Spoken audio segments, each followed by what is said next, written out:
قرآن مجید میں حضرت یونس علیہ السلام کا ذکر 6 صورتوں میں کیا گیا ہے۔ سورہ نساء، انعام، یونس، الصافات اور انبیاء، القلم۔ ان میں سے پہلی 4 صورتوں کا نام ذکر ہے اور آخر کی 2 صورتوں میں جنون اور صاحب الحوت کہہ کر صفت ظاہر کی گئی ہے۔ یہ بھی واضح رہے کہ سورہ نساء اور انعام میں نبیوں کی سوچی کے صرف نام کا ذکر ہے اور باقی صورتوں میں واقعوں پر تھوڑی سی روشنی ڈالی گئی ہے اور حضرت یونس علیہ السلام کی مبارک زندگی کے صرف اسی پہلو کو نمایاں کیا گیا ہے جو ان کی پیغمبرانہ زندگی سے جڑا ہوا ہے اور جس میں رشد و ہدایت کے الگ الگ گوشے سوچنے سمجھنے کی دعوت دیتے ہیں۔ قرآن مجید میں آتا ہے، پھر کیوں ایسا ہوا کہ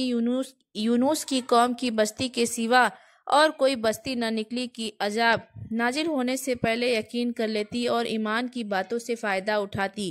یونس کی قوم جب ایمان لے آئی تو ہم نے رسوائی کا وہ عذاب ان پر سے ٹال دیا جو دنیا کی زندگی میں پیش آنے والا تھا اور ایک خاص مدت تک زندگی کے سر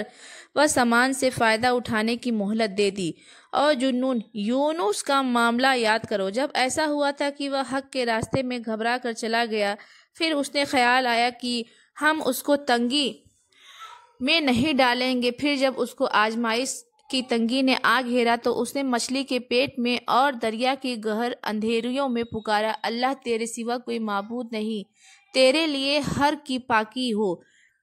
سچ یہ ہے کہ میں نے اپنے اوپر بڑا ہی ظلم کیا۔ تب ہم نے اس کی دعا قبول کی اور اسے غمگینی کی زندگی سے نجات دی، اور ہم اسی ایمان والوں کو نجات دیا کرتے ہیں۔ اور بے شک یونس پیغمبروں میں سے، اور وہ واقعہ یاد کرو جب وہ بھری ہوئی کشتی کی اور بھاگا، جب وہ ناؤ والوں نے ڈوب جانے کے ڈر سے قرار ڈالا تو دریا میں ڈالے جانے کے لیے اس کا نام نکلا، پھر وہ نگل گئی اس کو مچھلی اور وہ اللہ کے نزدیک قوم کے پاس سے بھاگ آنے کے پر ملامت کے قابل تھا۔ پس اگر یہ بات نہ ہوتی تو وہ اللہ کی پاکی بیان کرنے والوں میں سے تھا، مچھلی کے پیٹ میں قیامت تک رہتا، پھر ڈال دیا ہم نے اس کو مچھلی کے پیٹ سے نکال کر، چیٹل زمین اور ناتواں اور بے حال تھا، اور ہم نے اس پر سائے کے لیے ایک بیل والا پیڑ اگایا، اور ہم نے اس کو 1,00,000 سے زیادہ انسانوں کی طرف نبی بنا کر بھیجا، پس وہ ایمان لے آئے، پھر ہم نے اس کو ایک مدت تک زندگی کے سامان سے نفع اٹھانے کا موقع دیا، پس اپنے پروردگار کے حکم کی وجہ سے صبر کو کام میں لاؤ اور مچھلی والے یونس کی طرح بے صبر نہ ہو جاؤ، جبکہ اس نے اللہ کو پکارا اور وہ بہت غمگین تھا۔ اگر یہ بات نہ ہوتی تو اس کے پروردگار کے فضل نے اس کو گود میں لے لیا تھا تو وہ ضرور چٹیل میدان سے ملامت کا مارا ہو کر پھینک دیا جاتا، پس اس کے پروردگار نے اس کو برگزیدہ کیا اور اس کو نیکوں میں لکھا۔ حضرت یونس علیہ السلام کو سورہ انبیاء میں جنون کہا جاتا ہے، اس لیے کہ پرانی عربی زبان میں نون مچھلی کو کہتے ہیں۔ القلم میں صاحب الحوت سے یاد کیا گیا کیونکہ حوت بھی مچھلی کو ہی کہتے ہیں اور ان پر مچھلی کا حادثہ گزرا، اس لیے مچھلی والا ان کا لقب ہو گیا۔ نسب و زمانہ، بخاری شریف کی ایک روایت میں حضرت عبداللہ بن عباس علیہ سے صاف روایت کیا گیا کہ متا والد کا نام اور اہل کتاب حضرت یونس علیہ السلام کا نام بونا اور ان کے والد کا نام امتی بتاتے ہیں۔ جہاں تک ان کے زمانے کا تعلق ہے تو حضرت امام بخاری رحمۃ اللہ علیہ نے کتاب الانبیاء میں تو ترتیب قائم کی ہے، اس میں حضرت یونس علیہ السلام کا ذکر حضرت موسیٰ علیہ السلام، حضرت شعیب علیہ السلام اور حضرت داؤد علیہ السلام کے درمیان کیا گیا۔ حضرت شاہ عبد القادر نور اللہ مرقد کا قول ہے کہ حضرت یونس علیہ السلام حزقیل کے زمانے کے ہیں، جبکہ حافظ ابن حجر فرماتے ہیں کہ حضرت یونس علیہ السلام کے زمانے کا طے تاریخی اعتبار سے مشکل ہے۔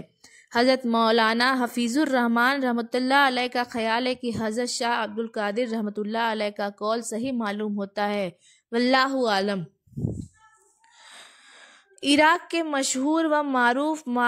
مقام نینوا کے باشندوں کی ہدایت کے لیے وہ ظاہر ہوئے تھے۔ نینوا آشوری حکومت کی راجدھانی تھا اور موصل کے علاقے میں مرکزی شہر تھا۔ قرآن میں اس شہر کی آبادی 1 لاکھ سے زیادہ بتائی گئی ہے۔ وفات: شاہ عبد القادر نور اللہ مرقدو فرماتے ہیں کہ یونس علیہ السلام کی وفات اسی شہر میں ہوئی جب کہ جس کی جانب کو بھیجے گئے، یعنی نینوا میں، اور کہیں وہیں ان کی قبر ہے۔ شاہ صاحب کا یہی قول ہے۔ کچھ دوسری باتیں: حضرت یونس علیہ السلام کی فضیلت۔ صحیح حدیثوں میں نبی اکرم صلی اللہ علیہ وسلم نے حضرت یونس علیہ السلام کا بھلا ذکر کرتے ہوئے ان کی عظمت و فضیلت کا خاص ذکر فرمایا، چنانچہ بخاری میں نقل کیا گیا ہے۔ نبی اکرم صلی اللہ علیہ وسلم نے فرمایا، تم میں سے کوئی آدمی ہرگز یہ نہ کہے کہ میں، یعنی نبی اکرم صلی اللہ علیہ وسلم، بہتر ہوں یونس بن متی سے۔ حضرت ابو ہریرہ علیہ سے نقل کیا گیا ہے کہ ایک بار ایک یہودی سامان بیچ رہا تھا کہ کسی آدمی نے کچھ خرید کر جو قیمت دینی چاہی وہ اس کی مرضی کے خلاف تھی۔ وہ کہنے لگا، خدا کی قسم جس نے موسیٰ کو افضل بشر بنایا، میں اس کی قیمت پر اپنی چیز کو نہیں بیچوں گا۔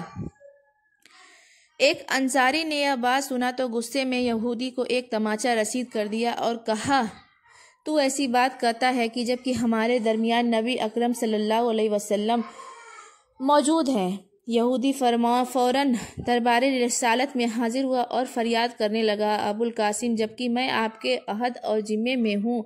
تو اس انصاری نے میرے منہ پر تماچا کس لیے مارا؟ نبی اکرم صلی اللہ علیہ وسلم نے انصاری سے وجہ معلوم کی، اور جب انصاری نے واقعہ سنایا تو آپ کا مبارک چہرہ غصے سے لال ہو گیا اور فرمایا، نبیوں کو ایک دوسرے پر فضیلت نہ دو، اس لیے کہ جب پہلا سور پھونکا جائے گا تو زمین و آسمان کے اندر جو بھی جاندار ہیں وہ سب بے ہوش ہو جائیں گے، مگر جن کو اللہ الگ کر دے اس کے بعد دوسرا سور پھونکا جائے گا تو سب سے پہلے جو آدمی ہوش میں آئے گا وہ میں ہوں گا۔ مگر غشی کا معاملہ سور کے واقعہ میں مسبوب ہو گیا، وہ غشی سے بچے رہیں یا وہ مجھ سے بھی پہلے ہوش میں آ گئے ہیں، اور میں نہیں کہتا کہ کوئی نبی بھی یونس بن متی سے افضل ہے۔ ان روایتوں سے خصوصیت کے ساتھ حضرت یونس علیہ السلام کا جو ذکر آیا ہے تو اس پر علماء کا اتفاق ہے کہ وہ صرف اس لیے ہے کہ جو بھی حضرت یونس علیہ السلام کے واقعوں کو پڑھے اس کے دل میں ذات اقدس سے تعلق سے کوئی خراب پہلو بھی نہ آنے پائے، پس ضروری ہوا کہ ان کی شان میں عظمت کو نمایاں کر کے تنقیص، خرابی نکالنے کے اس ڈر کو ختم کر دیا جائے۔ نبیوں علیہ السلام کے فضائل۔ مگر اس جگہ مسئلہ ضرور حل طلب ہو جاتا ہے کہ دوسری حدیث میں حضرت موسیٰ علیہ السلام کی فضیلت کے تعلق سے آپ نے جو تفصیل ارشاد فرمائی، اور لا تفضل بین الانبیاء، نبیوں کے درمیان ایک دوسرے کو فضیلت نہ دو، فرما کر نبیوں کے درمیان فضیلت نہیں کر دی، تو اس مسئلے کا حقیقت کیا ہے؟ اسے اور نمایاں کرنے کے لیے یوں سمجھنا چاہیے کہ ایک طرف قرآن میں ارشاد ہے، رسولوں میں ہم نے کچھ پر فضیلت عطا فرمائی، ساتھ ہی نبی اکرم صلی اللہ علیہ وسلم نے فرمایا، میں بغیر کسی فخر کے کہتا ہوں کہ میں آدم کی تمام اولاد کا سردار